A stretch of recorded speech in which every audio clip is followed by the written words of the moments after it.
नमस्कार, टीजीएस में आपका स्वागत है। और बहुत दिनों बाद हम एक फिर ऐसे शख्स को हमारे स्टूडियो में लाने जा रहे हैं जिनको सुन करके आपको लगेगा कि वाकई आपने एक ऐसे व्यक्ति की कहानी सुनी है जो सच है, जो हकीकत है।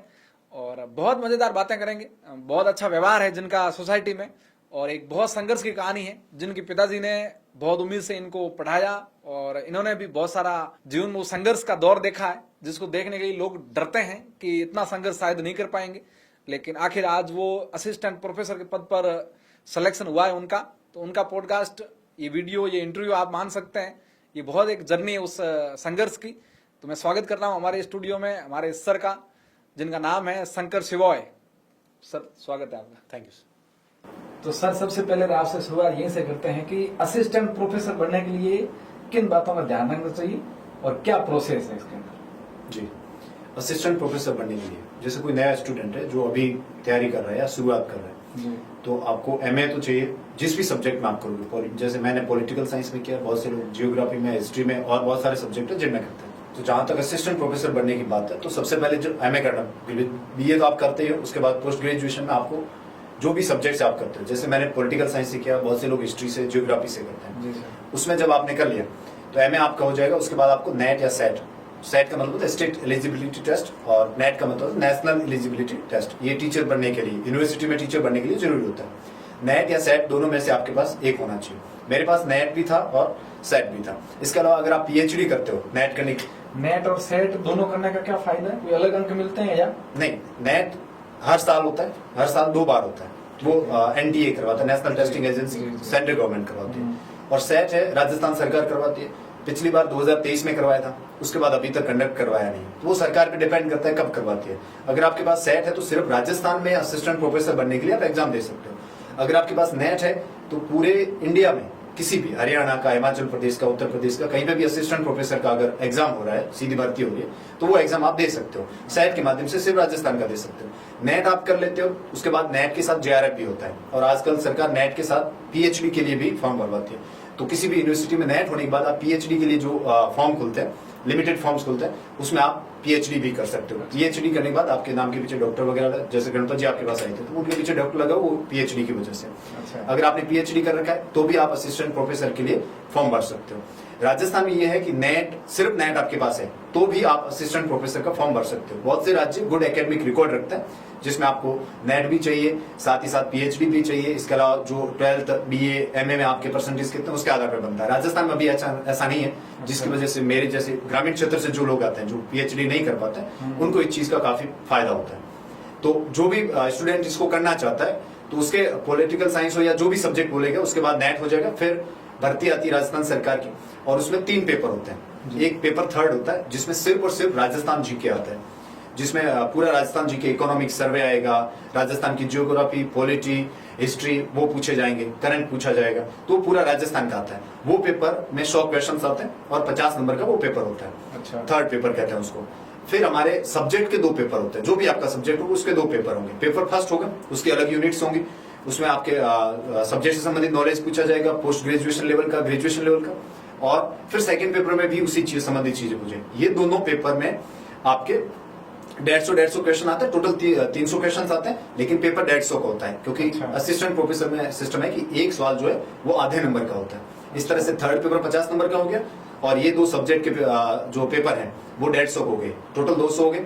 उसके बाद 24 नंबर का आपका इंटरव्यू होता है। आरपीएस से आपका इंटरव्यू लेते हैं। अच्छा। और उस इंटरव्यू में अगर आप सेलेक्ट होते हो, उसके बाद इंटरव्यू में आपको क्वेश्चंस पूछे जाते हैं, और इंटरव्यू में जब आप सेलेक्ट हो जाते हो वो फाइनल मेरिट बनती है, और उसके बाद में आपका सिलेक्शन हो जाता है। जैसे अभी हमने पॉलिटिकल साइंस, इसमें आप बता रहे थे कि 150 सवाल के 2 पेपर होते हैं। Yes. किस टाइप के क्वेश्चन पूछे जाते हैं? इसमें ऑब्जेक्टिव क्वेश्चंस होते हैं और सब्जेक्ट से संबंधित, जिस सब्जेक्ट में आप पोस्ट ग्रेजुएशन कर रहे हो उससे संबंधित पूछे जाते हैं, और हाई लेवल के पूछे जाते हैं। इस पे अभी जो प्रोसेस चल रहा है कि वो 5 ऑप्शन आते हैं? हाँ, 5 ऑप्शन या 6?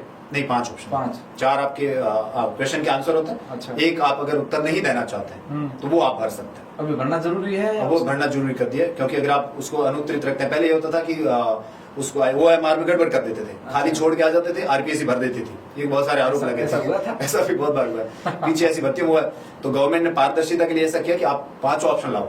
5 ऑप्शन में आपको भरना जरूरी है। 5 नहीं भरे तो क्या? नहीं भरेंगे तो आपके मार्क्स कटेंगे। अगर 10% से ज्यादा आप खाली रखोगे तो आपको बाहर ही कर देंगे। ठीक है, बाकी आपको भरना जरूरी है। और 10 मिनट एक्स्ट्रा देते हैं एग्जाम के बाद में 10 मिनट एक्स्ट्रा मिलते हैं इसको कि आप पढ़ने के लिए? 5 ऑप्शंस पढ़ने के लिए। अच्छा हाँ, ठीक है, अब आगे चलो। 150 के 300 टोटल, 250 का 200 का 200 का और 24 नंबर का इंटरव्यू हो गया। इंटरव्यू में एक आरपीएससी के लोग बैठते हैं। आरपीसी इंटरव्यू का प्रोसेस ये होता है कि जब हमारा डबल में सिलेक्शन हो जाता है, यानी जब मेरिट डबल की मेरिट आती है, मतलब डबल लोग, जैसे हमारे पॉलिटिकल साइंस के 81 रही, 2 गुना लेना है, 2 गुना लेने, वैसे 8 गुना लेते हैं। हम लोगों को 8 गुना लिया, जैसे हमारे 181 पद है हाँ। और 1500 लोगों को लिया, अच्छा, तो 1500 लोगों को इंटरव्यू के लिए बुलाया। अब बारी बारी परीक्षा में लोग कितने बैठे थे पेपर में? 2.5 लाख लोग बैठे थे हमारे, 2.5 लाख लोग 800 पदों के लिए, 181 पदों के लिए। 181 पदों के लिए 2.5 लाख। रेशियो क्या आ रहा है नौकरी के सिलेक्शन पोस्ट है? रेशियो बहुत कम है, लेकिन ये असिस्टेंट इतना बड़ा प्रोफेसर competition है। राजस्थान की सबसे बड़ी पोस्ट है, सीधी भर्ती की सबसे बड़ी पोस्ट है। कंपटीशन के नजदीक आने वाले कितने % लोग हैं इसमें? कंपटीशन के नजदीक आने वाले बहुत कम लोग हैं, बहुत परसेंटेज तो मैं नहीं बता पाऊंगा, काफी लोग हैं। 1500 में से आप देख सोच लो, 1500 लोग सेलेक्ट हुए हैं इंटरव्यू के लिए। अच्छा, 181 पदों के लिए हाँ। इतने आते हैं। बाकी फॉर्म बहुत बारे भरते हैं। आजकल नेट करना और ये सारी चीजें बहुत अवेयरनेस फैल गई है, तो इसकी वजह से लोग बहुत सारे नेट करते हैं और उसके बाद में इस फील्ड में भी आते हैं।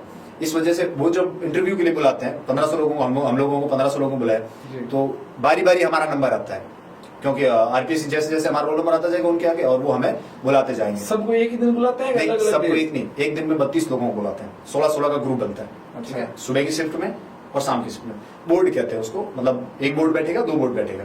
तो आरपीएससी में जो सदस्य होते हैं वो बैठते हैं, 3 लोग होते हैं इंटरव्यू बोर्ड में। इसमें आपको ये जानकारी की सदस्य कैसे लिए जाते हैं आरपीएस में? ये कौन लोग हैं? इनका आने का प्रोसेस क्या है? कि आपका इंटरव्यू कौन लेगा? उसकी योग्यता और उसके सिलेक्शन प्रोसेस क्या है? सदस्य तो अंदर ही होते हैं, वो ऑलरेडी अंदर हो चुके हैं। आरपीएससी एक संवैधानिक संस्था है, ठीक है। उसमें 8 सदस्य होते हैं, अध्यक्ष सहित, जो कि वर्तमान में अध्यक्ष है नहीं, क्योंकि कार्यवाहक अध्यक्ष जो सदस्य उसी को क्या, उन्हीं को क्या बनाएगा अध्यक्ष, वो तो ऑलरेडी रहेंगे। एक बार आप लगे, उनको हटा नहीं सकते। हटाने के लिए पूरा प्रोसेस लगता है। हाईकोर्ट के जज बाबूलाल कटारो को आप जानते होंगे, जिन्होंने घोटाला किया, ठीक है, आरपीएससी में उन्होंने पेपर बेच दिया था, उनको भी हटा दिया? सेकंड उनको हटा दिया, लेकिन उनको पूरी तरह से नहीं हटाया जा सका है। उनको एक बार तो बाहर कर दिया उनको, लेकिन हटाने के लिए उनको पूरा प्रोसेस लगता है, सुप्रीम कोर्ट, हाई कोर्ट के समान प्रोसेस लगता है। उतना प्रोसेस गवर्नमेंट कर नहीं पाती है, लेकिन उनको अभी क्या कर दिया, वो चार्जेस लग गए थे, इस वजह से उनको क्या कर दिया गया, बाहर कर दिया गया। इसलिए जो सदस्य हैं वो तो फिक्स है, वो तो रहेंगे उसके अंदर। हम लोगों का बोर्ड कैसे आएगा वो अलग तरीके से तय होता है। आपको पता नहीं चलता कौन बैठेगा इंटरव्यू? नहीं, लास्ट तक हमें पता नहीं चलता है। इस बार थोड़ा कर दिया, पहले तो थोड़ा चलता था, अब तो इस बार जैसे मैं गया, मेरा इंटरव्यू था, तो मेरा 24 मार्च को इंटरव्यू था, तो हम लोग हमको बुला लेते। ये बात मैं आपको मेरी प्रोसेस से समझा दूं। 24 मार्च को मेरा इंटरव्यू था, मेरा 1 बजे इंटरव्यू था। तो जैसे हम आरपीएससी में एंटर होता है, तो हमारा रजिस्टर में एंट्री हो जाती है। अच्छा। फिर हमें ऊपर भेज दिया जाता है, एक लाइब्रेरी बनी हुई है। कितनी बड़ी बिल्डिंग है आरपीएससी? बहुत बड़ी बिल्डिंग है। आप अजमेर कभी जाओगे, वहां जाते हो क्या फील होती है? बहुत अच्छा फील होता है, अगर आपका सिलेक्शन हो रहा है तो। हो रहा है तो? नहीं हो रहा है तो? नहीं, तो वो मायूसी, हम लोग 1500 लोग थे, इंटरव्यू 1500 देखे, 181 आए, तो बाकी वाले मायूस होना पड़ा उनको। वो बहुत बड़ा सेटबैक होता है सर। बहुत से मेरे ऐसे साथी थे किनारे पे आकर के, मतलब 1-2 नंबर से, वो बहुत बड़ा सेटबैक होता है। बाकी मैं तो 2-3 बार गया, फर्स्ट ग्रेड के लिए गया था, सेकंड ग्रेड के लिए गया था, अभी मैं असिस्टेंट प्रोफेसर। मैं तो यही सोच रहा था कि प्रभु ये पार लगा तो उसके बाद अपने को आरपीएससी नहीं जाना पड़े, बाकी आगे नहीं करना। असिस्टेंट प्रोफेसर ये सबसे बड़ी भर्ती है। अच्छा। तो जैसे हम जाते हैं, ऊपर लाइब्रेरी बनी हुई है, उस लाइब्रेरी में हमको बैठाते हैं। फिर हमको सामने टोकन रखे होते हैं। टोकन मतलब होता है 16 टोकन रखे होंगे एक डब्बे में, 1 2 3 4 5 उसके ऊपर टोकन नंबर लगे होंगे। हमको कहेंगे कि आप रैंडमली उठाइए, कोई भी एक टोकन उठाइए, जो टोकन नंबर आप उठाओगे उसमें आपका बोर्ड आएगा। अच्छा। तो मेरे अंग्रेजी के एक दोस्त है, वो गए हुए थे आगे इंटरव्यू देने के लिए, उन्होंने मुझे बताया कि आप एक तो 1 नंबर टोकन नहीं उठाना है, ठीक है, और एक लास्ट नंबर नहीं उठाना। ऐसे मेरे बहुत से साथी जिनका अभी इंटरव्यू होना बाकी है हिस्ट्री जियोग्राफी में, तो आप ये ट्रिक लगा सकते हो कि कारण क्या है? रीजन ये होता है कि आप अगर पहला टोकन उठाते हो, हाँ। तो पहला टोकन उठाने का मतलब है आप सबसे पहले ही बोर्ड का सामना करोगे। अच्छा। डॉक्यूमेंट चेक हो जाएंगे, फिर बोर्ड बोलेंगे, तो 1 नंबर टोकन उठाए मतलब सबसे पहले आपकी बारी है। तो एक नर्वसनेस होती है कि भाई जाए, क्या होगा, कौन किसका बोर्ड है, वो रहता है। हाँ। अगर आप लास्ट उठाते हो तो वो भी थक चुके हैं, 16 लोगों 8 लोगों का इंटरव्यू ले लेके काफी थक चुके हैं, तो वो आपको निपटाने के चक्कर में रहते हैं, भाई इसको 5 मिनट 7-10 मिनट में निपटाते हैं, तो वो आपके इंटरव्यू के मार्क्स पर उसका असर पड़ता है। तो ये ट्रिक्स होती है, आप उसको खेल सकते हो मेंटली। बेसिक चीजें। तो अगर आप जैसे 3 नंबर उठा लिया, 4 नंबर उठा लिया, तो 2-2 का सेट में आपको बोर्ड के आगे बैठाते हैं। ऐसा बड़ा रूम बना होता है, उस बड़े रूम के आगे ले जाके आपको कुर्सी पे बैठा देंगे, एक कर्मचारी उनका बैठा रहता है सामने, तो बैठ जाते हैं वहां। 1 नंबर आप गए तो आप पहले ही आप जाने वाले हो, आपको पता ही नहीं बोर्ड कौन सा है, हो सकता है उसे। 2 नंबर आप बैठे हो तो वो आगे वाला आधा घंटा वहां अंदर उसका इंटरव्यू चल रहा है, तो आप एक मेंटली प्रिपेयर हो जाते हो, आप सोचने भी लग जाते हो, हड़बड़ाहट है तो वो थोड़ी कम हो जाती है, उसका आपको काफी महसूस होती है। वो तो है, इंटरव्यू है, वो उसमें जाएगा, और इंटरव्यू में काफी घबराहट होती है। कैसा महसूस हो रहा था उस समय? मेरे को तो मैं थोड़ा ऐसे बोलने में थोड़ा और मेरे नंबर अच्छे थे रिटर्न में। अगर आपके नंबर अच्छे हो तो एक कॉन्फिडेंस आ जाता है। मेरे 127 नंबर थे रिटर्न में और वो अच्छे माने जाते हैं। 129 मेरिट रही, यानी मुझे 4 नंबर मिलते तो भी मेरा सिलेक्शन हो जाता। तो रिटर्न में अच्छे नंबर होता तो आपको एक कॉन्फिडेंस भी आ जाता है। आपके साथी भी होते हैं, कितने नंबर 127 है, वो तो सर आपका श्योर है। वो एक था, वो चीज आपको काफी आसपास से भी positive देती है। चीजें हाँ, मिलती है। और एक आपके 105 नंबर हो तो लोग थोड़ा सा नेगेटिव आ जाए तो आपके दिमाग में भी आता है यार कैसा जाएगा। तो वो वाली बात थी। तो जैसे हम वहां बाहर बिठा देते हैं, फिर अंदर एंटर होता है, जो आगे वाला कैंडिडेट आ जाएगा वो आपको थोड़ा सा दे देता है कि बोर्ड किसका है, वो बता दिए, हिंट वहां मिल गया, फिर आपको पता चल जाता है कि कौन है। तो मैं गया, मेरे को बिठाया, मेरे को अंदर बताया मंजू शर्मा मैम का बोर्ड है, जो कि कुमार विश्वास जो है आप जानते होंगे, कवि है, उनकी पत्नी, अच्छा, वो उनकी वाइफ है। हाँ। तो उनका बोर्ड था। तो नॉर्मली एक धारणा बनी हुई है कि मंजू शर्मा मैम हो गई, संगीता आर्य मैम है एक हमारे आरपीएससी में, ठीक है, वो थोड़े शॉप्ड हैं मतलब मार्क्स के मामले में। अच्छा। ऐसा माना जाता है। कितना सच है कितना झूठ अभी तक मार्क्स बाहर आए नहीं है, ठीक है, अच्छा। तो कह नहीं सकते। अयूब खान है, केसरी सिंह राठौर साहब है, उनके बारे में यह है कि वो थोड़े टाइट है और ज्यादा घुमाते भी हैं, क्वेश्चंस भी ज्यादा पूछते हैं, आपको परेशान भी ज्यादा करते हैं, ऐसा धारणा बनी हुई है। मेरा बोर्ड उनके बोर्ड से सामना नहीं हुआ। तो मंजू शर्मा मैम का बोर्ड था, 3 लोग बैठते हैं वहां पे। एक तो आरपीएससी का सदस्य बैठेगा बीच में, और 2 साइड में सब्जेक्ट एक्सपर्ट बुलाए होते हैं। नॉर्मली डीयू बड़ी यूनिवर्सिटी से बुलाए होते हैं, जो हमारे सब्जेक्ट के बारे में जानते हैं। पॉलिटिकल साइंस मेरा तो पॉलिटिकल साइंस के बारे में जानते हैं। मेंबर जो होता है वो आपसे नॉर्मल क्वेश्चंस पूछता है कि आप नाम नहीं बता सकते, हमारा नाम डिस्क्लोज वहां नहीं होता है उनके सामने, ठीक है। तो वो जैसे हम जाते हैं तो हमारा एकेडमिक रिकॉर्ड उनके पास जाता है कि 10th में कितने परसेंटेज, 12th में कितने परसेंटेज, बीए में कितने परसेंटेज, एमए में, उसके बाद नेट किया है या नहीं किया है, और गवर्नमेंट जॉब में है या नहीं है, ये जाता है। तो जब ये बात उनके पास जाती है तो वो हमसे पूछते हैं कि 12th कहाँ से किया, या तो कई बार सामने से पूछते हैं या फिर आपसे पूछेंगे कि बताओ, आप बताओ कि आपका कहाँ से किया है। फिर काउंटर क्वेश्चंस बनते जाते हैं कि जैसे आप जाते तो जैसे मैंने लास्ट में मैंने कहा मैं सेकंड के टीचर हूँ, तो फिर मुझे पूछे कौन सी स्कूल में लगे हुए हो, फिर उनका क्वेश्चन, वो काउंटर क्वेश्चन आता रहता है कि मैं सेकंड ग्रेड क्वेश्चन, तो बताओ टीचर की अच्छी विशेषताएं बताओ, अच्छे गुण क्या होते हैं। फिर मैंने कहा बताया, तो उन्होंने फिर मुझे करेक्ट किया कि सबसे अच्छा गुण कम्युनिकेशन होता है। तो ऐसे वो काउंटर क्वेश्चन आते रहेंगे। जब वो उनका समाप्त हो जाता है तो फिर जाता है सब्जेक्ट एक्सपर्ट के पास में। सब्जेक्ट एक्सपर्ट नॉर्मली ऐसा कई बार ऐसा हो जाता है कि अखबार पढ़ गया है, तो मैं उस दिन आरपीसी ऊपर बहुत सारे अखबार रखे होते, मैं उस दिन अखबार पढ़ के गया था। और उसी दिन क्या हुआ था कि जज थे दिल्ली में, उनका केस पकड़ा गया था उनके घर पे। तो वो मैंने कह दिया, मैंने कहा आज क्या पढ़ा अखबार में, मैंने कहा दिल्ली के एक जज का उनके घर पे कैश पकड़ा गया, बहुत सारे पैसे पकड़े गए, जले हुए पैसे पकड़े गए। तो फिर मेरा पूरा इंटरव्यू वो अपने हाथ में होता है। नॉर्मली अगर हम इंटरव्यू को उस दिशा में ले जाना चाहते तो अपन ले जा सकते हैं। तो मैं कॉलेजियम वगैरह पूरा तैयार करके गया था। तो मैंने उसको वो बोला, तो उन्होंने मुझे पूरा कॉलेजियम सिस्टम पे लेके गए, जजेस नियुक्त कैसे होते हैं, कैसे हटाया जाता है, वो पूरा प्रोसीजर। फिर पंचायती राज में बात आ गई, फिर कवायद वगैरह पे, ऐसे हमारे बहुत सारे टॉपिक्स होते हैं, उन पे बात हुई। फिर एक एक्सपर्ट और थे, उन्होंने पूछा। फिर हमारे क्या होता है आरएस वगैरह का और यूपीएससी का जो इंटरव्यू होता है उसमें पढ़ाना नहीं होता, क्योंकि आप टीचर नहीं बन रहे होते, प्रशासनिक अधिकारी बन रहे होते, तो वहां आपको क्वेश्चंस पूछते हैं। हम यूनिवर्सिटी में जाते हैं असिस्टेंट प्रोफेसर बनने वाले, कल को हमको कॉलेज में बच्चों को पढ़ाना भी होता है, तो हमसे बोर्ड टीचिंग करवाई जाती है कि आप बोर्ड पे आकर के हमें पढ़ाओ। हाँ, वहाँ ये सिस्टम होता है। तो हमें 5 से 7 मिनट देते हैं कि आप बोर्ड पे पढ़ाओ। तो मेरा इंटरव्यू चला 20-1 मिनट, फिर मुझे बोला कि आप पढ़ाओगे, क्या तैयार करके आओ। यहाँ 2 प्रकार की चीजें होती है। एक तो जो सदस्य होता है वो खुद टॉपिक देता है कि आप ये पढ़ाओ। ये मामला होता है केसरी सिंह जी अगर आपका सामना हो रहा है, अयूब खान जी से हो रहा है, किसी मीना जी से हो रहा है, ये नॉर्मली टॉपिक आपको देते हैं सामने से, ठीक है। और जरूरी नहीं मंजू शर्मा मैम भी आपको हो सकता है टॉपिक दे दे, वो आपके लक पे डिपेंड करता है कि क्या होने वाला है, वो इंटरव्यू आपके अंदर क्या होने वाला है वो आपके ऊपर। अब वो कहेंगे बोर्ड पे जाके पढ़ो, मेरे को बोला कि मैंने पढ़ा दिया जो मेरा टॉपिक था, एंड ऑफ हिस्ट्री करके हमारा एक टॉपिक होता है फ्रांसिस फुकुयामा का, वो हमने अच्छे से पढ़ा है। मेरे को बोला ठीक है आ जाओ बैठ जाओ, और फिर मेरे को वहां से कहा ठीक है आपका इंटरव्यू हो गया, आप जा सकते हो।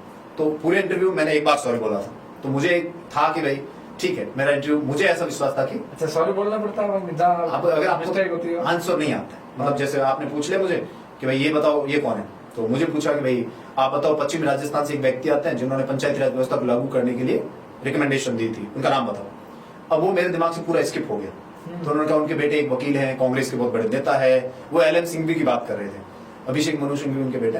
तो वो मेरे दिमाग में आया नहीं, क्योंकि उस वक्त बहुत सारी चीजें हम याद करके जाते कई बार नहीं आता। तो वो उन्होंने सोचा ट्राई करते हैं इस बंदे पे, झूठ बोलेगा कि नहीं बोलेगा। तो 2 बार पूछा, मैंने कहा सॉरी सर मुझे याद नहीं आ रहा। तो फिर मतलब झूठ बोलना ठीक नहीं है, इससे बढ़िया नहीं आ रहा था, नहीं आ रहा, मना कर, तो बल्फ नहीं करना। बल्फ किया मतलब झूठ बोला आपने, तो वो पकड़ लेते हैं। और वो कई सालों से पढ़ा रहे, वो यूनिवर्सिटी टीचर्स, उनको पता है कि इसकी क्या औकात है या कहाँ से है, कितना गहरा है पानी, कितना इसका पानी है, तो वो उसको जानते हैं। इसलिए अपने को वहां झूठ नहीं बोलना। नॉर्मली अगर आंसर नहीं आता तो हम उसको सॉरी कह सकते हैं। तो मैंने सॉरी बोल दिया, वो एक ही क्वेश्चन था मेरा, सॉरी बोला। तो मुझे ऐसा लगा कि मेरा इंटरव्यू अच्छा गया। अच्छा। तो मैं खुशी खुशी बाहर आ गया वहां से। फिर मैं कार में बैठ के मैंने उसको रिकॉर्ड किया, जहाँ पे मैं कार लेके गया तो हाँ पूरा वीडियो रिकॉर्ड किया। बहुत से लोग बताते नहीं है कि भाई इंटरव्यू हो गया, उसको बाहर डिस्क्लोज नहीं करते हैं, लोग देख लेंगे और मेरा सिलेक्शन नहीं हुआ तो बुरा लग जाएगी ये लोग। मैं अच्छा, आपने जो अंदर प्रोसेस चला उसको वापस रिकॉर्ड किया मोबाइल में? पूरा मैंने हाईवे पे ही गाड़ी रोका, क्योंकि बीच में टाइम नहीं था, तो मैंने वहीं गाड़ी रोक के कार रोक के उसमें मैंने पूरा उसको रिकॉर्ड किया और रिकॉर्ड करके मैंने यूट्यूब पे उसको डाल दिया। आज उसके ऊपर 37,000 व्यूज आ चुके हैं। अच्छा। और 1000 से ज्यादा लाइक्स आ चुके हैं। तो वो मैंने उसमें पूरा प्रोसेस बताया। मैंने कहा क्या क्योंकि हमारे ग्रुप्स वगैरह बहुत ज्यादा डर बनाया हुआ था कि अगर कोई बोर्ड आ गया तो ऐसे हो जाएगा, वो अच्छा नहीं होगा इंटरव्यू। मैंने कहा इतना माहौल नहीं, क्योंकि हम लोग मॉक इंटरव्यू भी देते हैं। कोचिंगों में जाते हैं, कोचिंग हमारे मॉक इंटरव्यू लेती है, तो हम बहुत ज्यादा मतलब माहौल बना देते हैं कि ऐसे होगा, ऐसे पूछा जाएगा, ये पूछा जाएगा, ये जवाब नहीं दिया ये हो जाएगा, मतलब एक डर बनाया जाता है। तो मैंने सोचा भाई मेरे जो साथी हैं जो जिनका इंटरव्यू बाकी है और भी सब्जेक्ट्स के बहुत सारे साथी हैं जिनका इंटरव्यू बाकी है, उनको इस तरह का डर या किसी तरह के माहौल में नहीं जाना पड़े। यस, ये बात सही है कि सिस्टम में बहुत बड़ी गड़बड़ है, ठीक गड़बड़ है। है, पर इतनी गड़बड़ भी नहीं। आपको क्या क्या ठीक है। चीजें लगी कि जहाँ कॉलअप्स है या जहाँ कमियां नहीं। हैं जिसको एक सामान्य अभ्यर्थी हो, पढ़ने वाले स्टूडेंट हो, आपके मार्क्स अच्छे हैं, तो आपको कोई लेना देना नहीं। जो भी बाहर को चल रहा है उससे आपको कोई लेना देना नहीं, आपके उसके ऊपर कोई इम्पैक्ट नहीं पड़ता है। पिछले कई सालों से सिस्टम खराब है, ये चीज चाहिए कि पेपर भी आउट होता है, इंटरव्यू में भी आरोप लगे, आरपीएससी भी बहुत सारे आरोप लगे।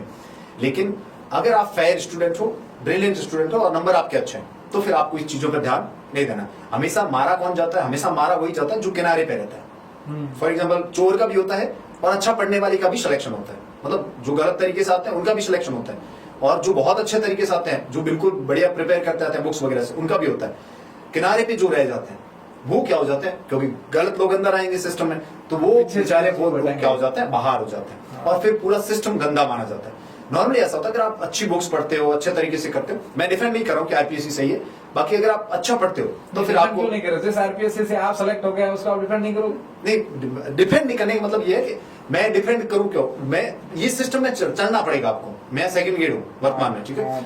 2022 में जो जिस सेकंड ग्रेड में मैं लगा, चॉइस से हमारी ज्वाइनिंग है, 22 के दिसंबर में हमारा पेपर हुआ था, वो पेपर आउट हुआ था, ठीक है, मेरा जीके का पेपर कैंसिल हुआ था। अच्छा। और जून 2023 में उस पेपर को दोबारा करवाया। मैंने सिस्टम पे क्वेश्चन उठाए, ये चीजें की जा सकती थी, मेरे बहुत सारे साथी कर रहे थे, ठीक है, बहुत सारे डिमोरलाइज होकर उन्होंने वो भर्ती छोड़ दी। मैंने वापस उसी तैयारी की, थर्ड ग्रेड भी किया। फरवरी 2023 में मेरा थर्ड ग्रेड का पेपर हुआ, उसमें मेरा सिलेक्शन हुआ। मैंने उन चीजों पे ध्यान ही नहीं दिया, मैंने वापस, मेरे को चलो सेकंड ग्रेड का मेरा कैंसिल हो गया, चलो कोई बात नहीं। फर्स्ट ग्रेड में मुझे एमए पूरा नहीं था, बाहर कर दिया। उसके बाद मेरा सेकंड ग्रेड का हुआ था एग्जाम, उसमें मेरा पेपर रद्द हो गया। फिर मेरे पास ग्रेड थर्ड की बची, तो मैंने 2 महीने उसकी बढ़िया तैयारी की और उसमें मेरा ग्रेड थर्ड में सिलेक्शन हो गया एसएससी। फिर दोबारा मैंने जून में ये पेपर दिया, जो एसएसटी का रद्द हुआ था उसको गवर्नमेंट ने दोबारा करवाया, वो दिया, उसमें भी मेरा सिलेक्शन हो गया। तो उसके बाद मैंने ये देखा कि सिस्टम में बुराइयां हैं, गलत लोग हैं, लेकिन आप कंसिस्टेंट, हमारे पास कोई हथियार नहीं है। ग्रामीण क्षेत्र से आते हैं, कोई हथियार नहीं। आप जयपुर जाके झंडा उठाओगे, झंडा उठाए खड़े रह जाओगे, बस। वहां आपको कोई पूछने वाला नहीं, भाई कितने दिन आया, क्यों आया, कहां से है, कोई पूछना है। तो इसलिए इससे अच्छा है कि आप रूम में बंद हो जाओ, बुक्स के पीछे पड़ जाओ। और चोर का होगा तो अगर आप उससे 10 नंबर एक्स्ट्रा लेके आओ, 10-20 नंबर एक्स्ट्रा लेके आओ। मेरे जैसे परिवार से आने वाले, मेरे जैसे बैकग्राउंड से आने वाले बंदे के पास में कोई ऑप्शन नहीं है कि वो इस तरह से राजनीति कर। हाँ, आपके लिए बहुत सारे लोग लड़ रहे हैं, ऐसा नहीं, बहुत सारे लोग लड़ते हैं आपके लिए, आप उनको मोरल सपोर्ट दे सकते हो या उनके लिए बात कर सकते हो। बाकी आप खुद लेने जाओगे पीछे रह जाओगे, क्योंकि आपके पेरेंट्स के पास इतना बैकअप नहीं है। पेरेंट्स उस बैकग्राउंड से नहीं आते कि आपको 5 भर्ती और निकलवाए। इसलिए एक भर्ती मिलती है आपको, उसको अच्छे तरीके से, बढ़िया तरीके से पढ़ करके उसके ऊपर काम करो। बाकी चीजों पे मिनिमम ध्यान दो, और जितना आप सोशल मीडिया पे कम ध्यान दोगे तो वो भर्ती का डिस्टर्बेंस कम आएगा। बाकी जितने बड़े लोग हैं उनकी बड़ी पहुंच है, अपनी पहुंच वहां तक नहीं है, तो आप सिर्फ और सिर्फ बुक्स ही एकमात्र सहारा, जहां तक मैंने देखा, मेरा एक्सपीरियंस कहता है, बुक्स ही एकमात्र सहारा जिससे आप इन चीजों को रिटेलिएट कर सकते हो या इन चीजों को काउंटर कर सकते हो। अगर आप राजनीति करने जाओगे तो फिर वहां उस भंवर में फंस जाओगे। आप कह रहे हो कि जो पढ़ते हैं उनका हो जाता है, ज्यादा अच्छा पढ़ते हैं टॉपर का, लेकिन एक कौन सी भर्ती थी जिसमें टॉपर पकड़ा गया गलत तरीके से?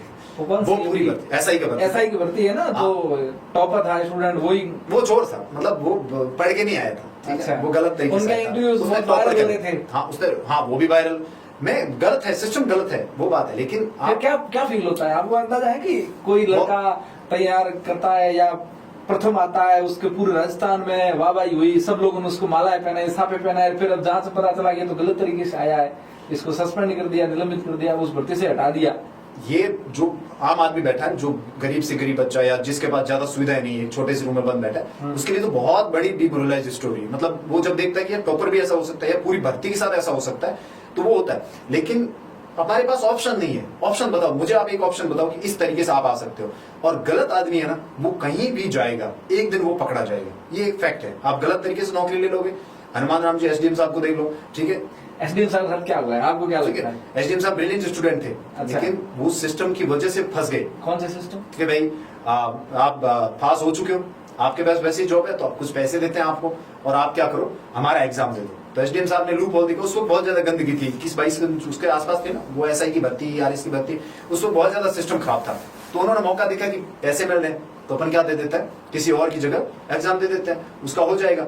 लेकिन बाद में जब परतें खुलनी शुरू हुई, एक एक करके डॉट मिलने शुरू हुई, क्योंकि बड़े बड़े जो लोग पकड़े गए, तो डॉट खुलने शुरू हुए, तो सबका भी नाम खुलने लगा। तो एक दिन तो आप पकड़े जाना है, और रोज डर के नौकरी करना है। अब बहुत सारे लोग ऐसे में इंटरव्यू में पैसे देके भी पास होते हैं, लेकिन क्या वो मेरी तरह आके बैठ के बोल सकते हैं? नहीं बोल सकते, ठीक है। और भी बहुत सारे लोग देते हैं। आपके पास कभी ऑफर आया कि ऑन सीट किसी का एग्जाम दे दो आप? नहीं, मेरे पास ऐसा नहीं। और कभी नहीं है। मैं थोड़ा सोशल मीडिया वगैरह, मैं इतना कॉल वगैरह पे रहता नहीं हूँ। दूसरी अच्छा। बात है, मुझे बहुत से लोग, मतलब जब इंटरव्यू हमारा हो गया, तो बहुत से लोगों ने बोला कि भाई अप्रोच लगा लो, ये लगा लो, ठीक है। मैं एक चीज पे चलता हूँ। प्रयास किया ना? नहीं, मैंने नहीं किया। बाड़मेर से एक ऐसी घटना भी आई थी कि आरपीएससी में इंटरव्यू के लिए आरएस का था शायद, उनके लिए पैसे दिए, फिर पैसे पकड़े भी गए, पैसे देने का प्रयास किया। ऐसा होता है क्या? आरपीएससी इंटरव्यू के लिए पैसे देती? लेती है। बहुत सारे ऐसे, मेरे बहुत से ऐसे साथी हैं। अब मैं ज्यादा नहीं कहूंगा कि मैं गवर्नमेंट टीचर हो तो उसका गवर्नमेंट भी टीचर में ज्यादा नहीं होता है। कहूंगा, पर सिस्टम में सब कुछ चलता है। अगर कोई बात मीडिया में कहीं पे आ रही है ना, उसका कोई ना कोई सोर्स है। बगैर सोर्स के तो कोई चीज आती नहीं है, चाहे वो पैसे लेने की बात हो या किसी और चीज की बात हो। आ रही है, उसका अगर उद्भव कहीं से हुआ तो वो बात है। और बाकी इन चीजों को ज्यादा खींचने से अपने को ज्यादा फायदा भी नहीं, ठीक है। क्योंकि जो सिस्टम में करेगा वो एक दिन पकड़ा जाएगा। तो आरपीएससी में अभी काफी सुधार हुए। और मेरा ये मानना है कि अगर आप तैयारी कर रहे हो, तो आपको एक विश्वास करना पड़ेगा, भले कुछ भी हो, ठीक है। आपको एक बैठ कर विश्वास करना पड़ेगा। नहीं तो फिर यहाँ परीक्षा इस चीज की नहीं है कि आप कितनी तैयारी कर रहे हो, कितनी किताबें पढ़ रहे हो। परीक्षा इस चीज की आप ट्रस्ट कितना करते हो, धैर्य कितना है, पैसेंस कितना है, कितना बैठ सकते हो, एक भर्ती का कितना वेट कर सकते हो। अब हमारी ये भर्ती है ना असिस्टेंट प्रोफेसर की, इसके पेपर हमारे, इसकी भर्ती 2023 की है। इसका नाम असिस्टेंट प्रोफेसर भर्ती 2023 है। आज हम 2025 में बैठे हैं, अभी तक मेरे को ज्वाइनिंग नहीं मिली। तो आप सोच, अभी तक नहीं मिली। अभी मेरा रिजल्ट आया है, ठीक है। 22 रैंक के साथ मेरा पॉलिटिकल साइंस हुआ। तो अब हमको जुलाई में जाके, अगर युद्ध वगैरह नहीं हुआ, किस्मत अच्छी रही, तब जाके हमको क्या मिलेगी, ज्वाइनिंग मिलेगी। अब आप सोचो, ये 2.5 साल हो गए, ठीक है। आरएस वगैरह असिस्टेंट प्रोफेसर बड़ी भर्तियां, इसमें आपको 2 से 2.5 साल मान के चलना है। तो आपको वो रिसोर्सेज, वो रसद तैयार करके बैठना है कि भाई हाँ, इतने हथियार तैयार करके बैठो, 2 से 2.5 साल बैठ पाए, ठीक है। बाकी किसी नॉर्मल भर्ती में भी जाओगे ना, फर्स्ट ग्रेड, सेकंड ग्रेड या पटवार हो गया, ठीक है, ऐसा ही वगैरह, उसमें 1 से 1.5 साल, 1.5 साल 2 साल आप मान के चलो। तो फिर मेंटली प्रिपेयर होना पड़ेगा। हर चीज पे आप जाके देखोगे ना, अखबार पे, सोशल मीडिया पे कोई भी बोल रहा है ये आउट हो गया, वो आउट हो गया, इस पे आप करोगे तो कभी पढ़ ही नहीं पाओगे, बैठ ही नहीं पाओगे। बहुत पैशन चाहिए, बहुत धैर्य चाहिए। और बुक्स पे बैठना सबसे मुश्किल काम होता है। दुनिया में ऐसे बोलते हैं कि भाई पढ़ना सबसे आसान काम है, रूम में बैठो, आपको बुक्स मिल जाती, बैठ जाओ। नहीं, अगर आप कंपटीशन की तैयारी कर रहे हो, तो एक पढ़ना अलग चीज है, और कंपटीशन के पढ़ना रात दिन का फर्क होता है। कंपटीशन पढ़ने के लिए पहली बात, आपको बहुत ज्यादा डाटा जो होता है वो दिमाग में भर के रखना पड़ता है, और उसको बार बार मल्टीपल टाइम रिवीजन कर, दिमाग बॉम्ब बन जाता है, ठीक है, फटने जैसी स्थिति में आ जाता है। फिर उसको लेके बैठे रहो, फिर एग्जाम देके आओ। वो दिन अच्छा जाना चाहिए आपको। वो 2-2.5 घंटे जो एग्जाम होता है, वो दिन भी आपका भगवान की कृपा से, माता पिता की दुआ से, वो दिन अच्छा जाना चाहिए। अगर वो दिन आपका खराब है, आपने 12 महीने पूरी बढ़िया मेहनत की, ठीक है। मैंने ऐसे बहुत सारे मेरे साथी देखे हैं जो 100% पूरी मेहनत करते हैं, मेरे से ज्यादा पढ़ते हैं, ठीक है। लेकिन जब वो पेपर देने जाते हैं, वहां गड़बड़ करके आ जाते हैं। वो 2-2.5 घंटे बहुत क्रूशियल होता है, बहुत ही इंपॉर्टेंट होता है।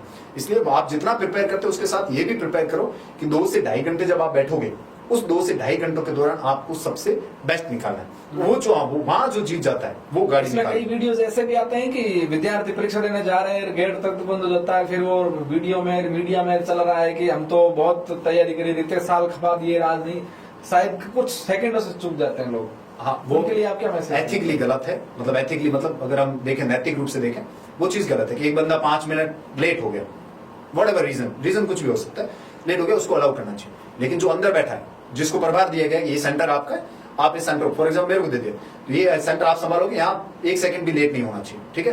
कोई लेट आए उसको आप अंदर नहीं बढ़ो। जब से ये सिस्टम खराब सिस्टम हो, जो पेपर वगैरह पर, उसके बाद जिसकी ड्यूटी दी जाती है, वो आदमी डरता है, क्योंकि वो लपेटे में आ जाएगा। किसी और का कुछ किया, वो उसमें सेंटर पूरे में वो जिम्मेदार माना जाएगा, उसकी नौकरी चली जाएगी। वो अपनी नौकरी बचाने के लिए क्या कर रहा है, जो लेट आया है उसको क्या कर रहा है, बाहर कर रहा है। बाकी गलत है, वो रो रहे हैं, वो सबको दिख रहा है, उसको भी दिख रहा है, और हो सकता है वो भी विचार कर रहा हो यार इन लोगों में अंदर लूं, लेकिन वो बाध्य है, क्यों नहीं ले सकता, क्योंकि उसको बाध्य कि मेरी कहीं अगर कुछ भी हो गया उस सेंटर पे उस आदमी को एंटर करवाने से, या किसी मीडिया वाले ने भी बाहर खड़े कुछ बना दिया कि इसको 10 बजे के बाद एंटर कर रहे हैं, तो फिर उसके प्रॉब्लम हो जाएगी, उसकी नौकरी, वो उस वजह से वो क्या हो रहा है, डर रहा है। बाकी आपसे जो भी साथी तैयारी करते हैं, आप एक दिन पहले जाओ, मैं जब भी एग्जाम देने गया एक दिन पहले जाओ, ठीक है, 1 घंटा 2 घंटा पहले चले जाओ, वहीं पढ़ लो, वहीं सामने बैठ के पढ़ लो, ताकि कम से कम अंदर भाग के तो अंदर जा सको। ये युद्ध की तरह है, आपने कभी दिया नहीं है ठीक है, हम तो ये युद्ध लड़ रहे हैं 2018 से लड़ रहे हैं, ठीक है। और कितनी परीक्षाएं दी आपने? मैंने कम से कम 10 परीक्षाएं दी, मैं टीचिंग वाली परीक्षा दी। सिलेक्शन कितने हुए हैं 10 में से? मेरे 5 सिलेक्शन हो गए। कौन कौन सा हुआ? मैं ग्रेड 3 का दिया, मैंने 2000 आपने सारी टीचिंग की दी है? मैंने टीचिंग दिया, और एक आरएस मेंस का दिया, आरएस मेंस लिखा, वो भी ऐसे मैंने मेंस लिखा आपने? हाँ मेंस अभी पीछे लिखा है ये जुलाई। बाड़मेर में बहुत सारे लोगों ने मेंस लिखा है, यहाँ गणपत जी ने लिखा है, प्रेम जी ने लिखा है, तो जिन्होंने लिखा वही ऊपर, मतलब असिस्टेंट तक वही जा रहे हैं एक तो और नाम है जिन्होंने आरएस का मेंस लिखा है, लेकिन फिर दोबारा नहीं। नहीं तैयारी करी? नहीं, वो मेरे को जाना नहीं था, जाना नहीं था। मैं मुझे टीचर ही बनना था शुरुआत से। मैंने ग्रेड 2 का 2018 में दिया, उसमें मैं एक डेढ़ नंबर से रह गया। उसमें भी मैंने गलती ये की मेरा डबल में सिलेक्शन हुआ, मैं हवा में उड़ना शुरू हो गया, मेरे को लगा भाई अपना सिलेक्शन हो गया, पढ़ाई वढ़ाई खत्म है, एक तरफ से वो होता है जब आप नए नए होते हो तो ऐसा होता है। और मेरे जो दोस्त तैयारी कर रहे हैं, कभी भी डबल सिलेक्शन होने पे आपको ज्यादा नहीं होना चाहिए, जब तक आपका फाइनल स्टाम्प नहीं लग जाता तब तक ठीक ठाक, मतलब एक बार खुशी मना लेनी चाहिए। दोस्तों के साथ शायद होता क्या है कि आपका डबल में हुआ, सोसाइटी आपको 3 गुना ऊंचा फेंक देगी, उनको तो क्या है कि हाँ इसका हो गया ऊपर चढ़ा देगी, लेकिन फाइनल में नहीं हुआ तो वही डिमोरलाइज करेंगे आपको आके, हो था मतलब वो वाली बात आ जाती है। थोड़ा बताओ मारवाड़ी कहीं कहीं लोग, मतलब हो था डबल में कूदे हो तो मतलब वो वाली बात हो गई। हाँ, तो फिर उसमें क्या बेचारे के प्रॉब्लम होती है। अच्छा। अब इससे अच्छा क्या है, जब तक आपका फाइनल नहीं हो जाता है ठीक है, तब तक आप नॉर्मल खुशी मना लो, एक बार स्टेटस वगैरह लगा दो, ठीक है, उसके बाद वापस अपने अगली भर्ती पे लग जाओ। मेरा 2018 में रहेगा तो मैं थोड़ा हवा में था, तो फिर मुझे अकल आई कि भाई ऐसे तो चीजें बढ़ने वाली है नहीं इतना, अब डबल में नहीं, अब मुझे फाइनल में लेना। फिर हमने 2021 का रीट दिया, जिस तब एक रीट ही होता था सिर्फ, ठीक है, वो देखे हमारा सेंटर बांसवाड़ा आ गया, क्योंकि वो घोटाले की वजह से ज्यादा बांसवाड़ा सेंटर आ गया। तो हम बांसवाड़ा एग्जाम देने के, वहां से मेरे 131 नंबर बन रहे थे उसमें रीट में, 130 से ऊपर थे, तो मेरे को एक भरोसा था कि मेरा सिलेक्शन हो जाएगा। लेकिन डेस्टिनी वही ले जाती जहां आपको ले जाना होता है, मतलब मैं इस चीज में विश्वास करता हूँ। किस्मत आपको कुछ बातें गलत सही होती है, गलत चीजें भी सही, मेरे साथ ऐसा हुआ। मैं बांसवाड़ा से उदयपुर आया, वहां से मुझे बस पकड़ के घर आना था, बाड़मेर आना था, लेकिन मेरा एक दोस्त थे वो आगे गाड़ी लेके, उन्होंने कहा कार में आ जाओ, कुंभलगढ़ घूमेंगे फिर आ जाएंगे, ठीक है। अच्छा। अब दूसरे दिन मेरे एमए का एग्जाम, अब पता नहीं किस किस्मत की खैर मुझे, मैं भूल गया कि मेरा एग्जाम अगले दिन, और मैं उस कार में चढ़ गया, वहां 2 दिन घूमे, तीसरे दिन जब वापस आया घर आया तब मुझे पता चला मेरा एमए का एग्जाम चला गया। तो एमए का एग्जाम चला गया, मेरे फर्स्ट ग्रेड की तैयारी कर रहा था मैं। अब मैं फर्स्ट ग्रेड में एमए पूरा नहीं हुआ, मेरा एमए पीछे रह गया। फिर मैंने डिफॉल्टर फॉर्म, मैं वीओम्यू से कर रहा था कोटा से, तो वहां डिफॉल्टर फॉर्म भरा जाता, मैंने डिफॉल्टर फॉर्म भरा, उसमें मेरा एग्जाम आ खिसक गया, वहां पे भी नहीं हुआ। फिर मैंने एग्जाम दिया, अब मेरा 17 अक्टूबर 2022 को फर्स्ट ग्रेड का एग्जाम है, और मैं भगवान से माला फेर रहा हूं मेरा रिजल्ट आ जाए 16 अक्टूबर की रात तक, तो मैं हो जाऊंगा फर्स्ट ग्रेड में शामिल। नहीं तो आरपीएससी का सीधा सिस्टम है कि भाई आप अगर एग्जाम दे रहे हो जिस भर्ती का, उससे पहले आपके पास योग्यता होनी जरूरी है। बहुत माला फेरी नहीं, भगवान ने नहीं सुनी, ठीक है, नहीं सुनी। मेरा रिजल्ट आया 10 नवंबर 2022 को, यानी 12 दिन बाद। अप्रोच नहीं है पहले रिजल्ट घोषित करवाने की?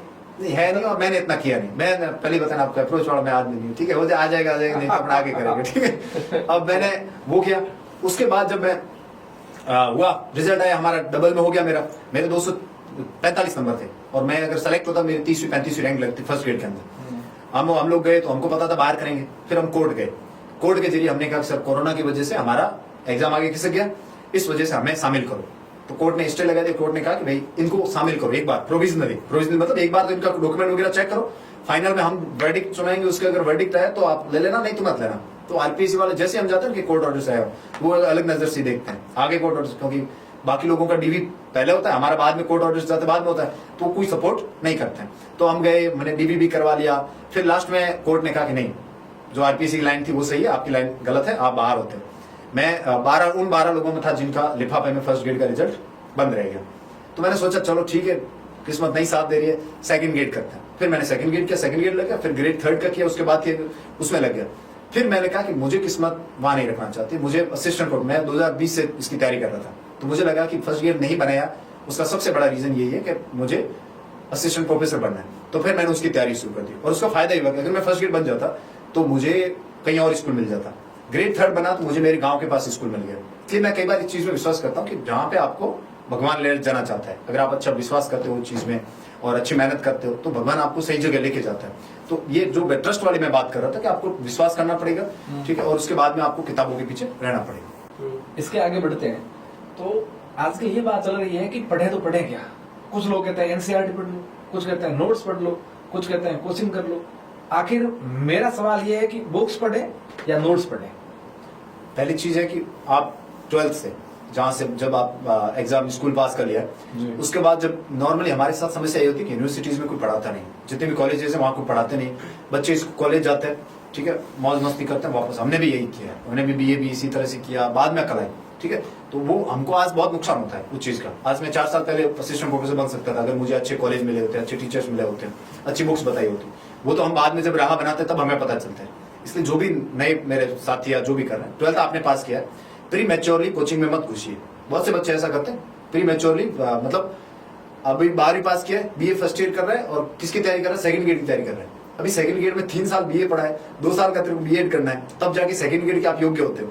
और आप BA first year second year में क्या कर रहे हो, सेकंड ग्रेड की तैयारी कर रहे हो। प्री मैच्योरली आप अगर आप कोचिंग करते हो तो आपका दिमाग एग्जॉस्ट हो जाएगा। लास्ट तक आप जाओगे ना, जब आपकी भर्ती आएगी 5 साल बाद में, तब तक आपका दिमाग थक चुका होगा उस मटेरियल को पढ़ पढ़ के। इसलिए कोचिंग में तभी जाएं जब आपको एग्जाम से 1 साल पहले या 1.5 साल पहले, उससे ज्यादा पहले जाने पे आपको नुकसान होगा। तो आप क्या कर सकते हैं, जब आप यूनिवर्सिटी में पढ़ रहे हो, कॉलेज में पढ़ रहे हो, अच्छी बुक्स, अच्छे टीचर्स को फॉलो करो जो भले आपके कॉलेज में नहीं मिल रहे। आजकल ऑनलाइन सिस्टम है, यूट्यूब पे आप जाओ, बहुत सारे अच्छे टीचर्स पढ़ाते हैं, बहुत सारी अच्छी बुक्स आपको रिकमेंड हो जाती मिल जाती है, ऑनलाइन आपको बुक्स मिल जाती है। जब आप बीए कर रहे हो उस दौरान आप स्टैंडर्ड बुक्स पढ़ो, जो अच्छी अच्छी बुक्स आती है, जिस सब्जेक्ट में आप हो उनके बारे में आप रिसर्च करो, थोड़ा जानो, गूगल वगैरह पे या कहीं और पे कोई टीचर बता रहा है वहां से खोजो, फिर उन बुक्स को पढ़ो। नॉर्मली हमारा क्या होता है, हम लोग 1 वीक सीरीज से पास करने वाले लोग होते हैं, तो हमारे लोग इंटरव्यू में जाते हैं, वहां पूछते हैं कहां से है, जैसे हमारा जैसा स्टैंडर्ड होता है तो 1 वीक सीरीज से पढ़ के आए हो, तो वो ऐसा पूछ लेते हैं कि उनको पता चल जाता है कि इसका आदमी का लेवल क्या है। इसलिए 1 वीक सीरीज नहीं पढ़े। बीए कर रहे हो, एमए कर रहे हो, तब आप स्टैंडर्ड बुक्स आती हैं अलग अलग सब्जेक्ट, वो पढ़ें। उसके बाद में जब आपका एग्जाम नजदीक आ गया, तब आपको लगता है कि मेरी थोड़ी कॉन्सेप्चुअल क्लैरिटी नहीं है, या मुझे पता नहीं कि एक ऐसे ही पढ़ना और एक कंपटीशन एग्जाम के लिए पढ़ना थोड़ा सा फर्क होता है, उसके लिए आप कोई कोचिंग ज्वाइन कर सकते हैं जिसपे आप विश्वास करते हो। वो आपने कोचिंग जब आपने ज्वाइन कर लिया तो उस कोचिंग में एक बार, ऐसा नहीं बार बार उसी प्रोडक्ट मत, don't be a product of the market, okay, market का प्रोडक्ट मत बनिए। बार बार एक में नहीं हुआ, सेकंड टाइम दूसरी कोचिंग में जा रहे हो, थर्ड टाइम तीसरी कोचिंग में जा रहे हो, इसके नोट्स पढ़ रहे हो, उसके नोट्स पढ़ रहे हो, आप एक प्रोडक्ट बन चुके, लोग आपको खरीद रहे हैं, बेच रहे हैं, खरीद रहे हैं, बेच रहे हैं, उसमें मत पढ़ो, उस जंजाल में मत पढ़ो। आप एक बार कोचिंग कर लो, आपको समझ में आ गया कि टीचर क्या बता रहा है क्या नहीं बता रहा है, ठीक है, और ऐसे टीचर से कोचिंग लो जो टीचर वास्तव में एक वैल्यूएबल चीज देता हो, वास्तव में उसका स्टैंडर्ड हो। ऐसे नहीं जो यूट्यूब पे एंटरटेनमेंट कर रहे हैं या फिर कॉमेडी वाला टीचर्स हैं, उनके पास कभी मत जाओ, क्योंकि वो आपको सिखाएंगे नहीं, उल्टा आपका दिमाग स्टैंडर्ड आपका लो कर देंगे।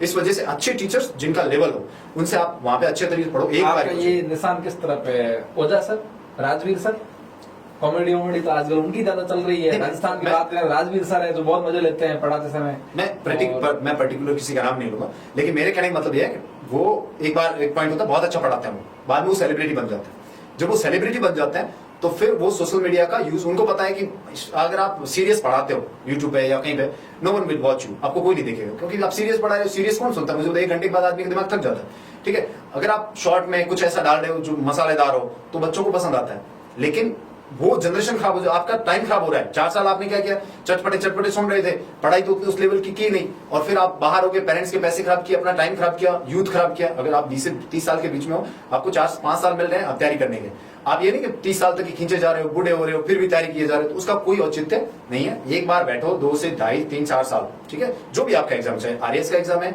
यूपीएससी का एग्जाम है, असिस्टेंट प्रोफेसर है, सेकंड ग्रेड है, टीचिंग, जिसमें जाना चाहते हो आप, एक तय करो कि मुझे जाना किसमें, ठीक है, वो फिक्स कर लिया पहले, नंबर 1। नंबर 2, उसका सिलेबस क्या है, जो जिसकी तैयारी कर रहे हो उसका सिलेबस क्या है। सबसे पहला पॉइंट आपके टेबल पे होना चाहिए कि सिलेबस क्या है, उसको देखो क्या रिक्वायरमेंट है सिलेबस की। फिर उस सिलेबस के अकॉर्डिंग बुक्स कौन कौन सी लगती है, स्टैंडर्ड बुक्स, ये बाद में, टीचर वगैरह बाद में जाना है आपको, पहले इन चीजों पर उनकी बुक्स कौन सी लगती है।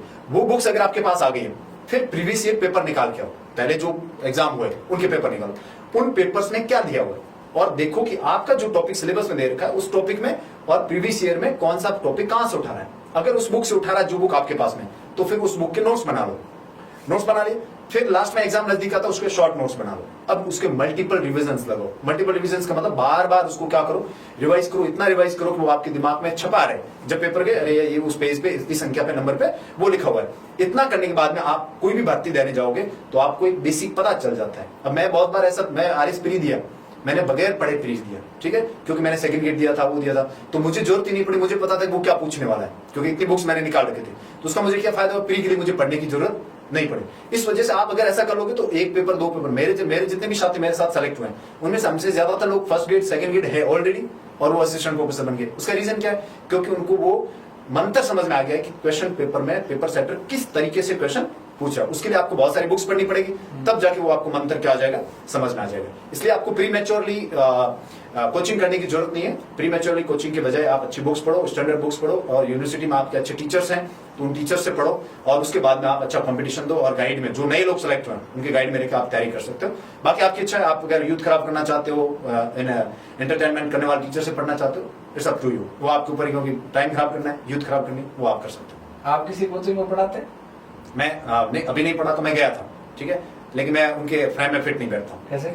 मैं संकल्प क्लासेस में पढ़ाने गया, ठीक है, मैं थोड़ी अंग्रेजी बोलता हूँ, मेरा लैंग्वेज बोलने का ये है, तो उन्होंने मुझे एक दो कुछ क्लासें ली मैंने, फिर शायद उनके फिट नहीं बैठा। मैं वो थोड़ा सच बता देता हूँ, रियलिटी बता देता हूँ, बच्चों को ऐसे बता दो बुक्स पढ़नी मतलब पढ़नी है, मैं आज बोलता हूँ, थोड़ा कठोर होता है।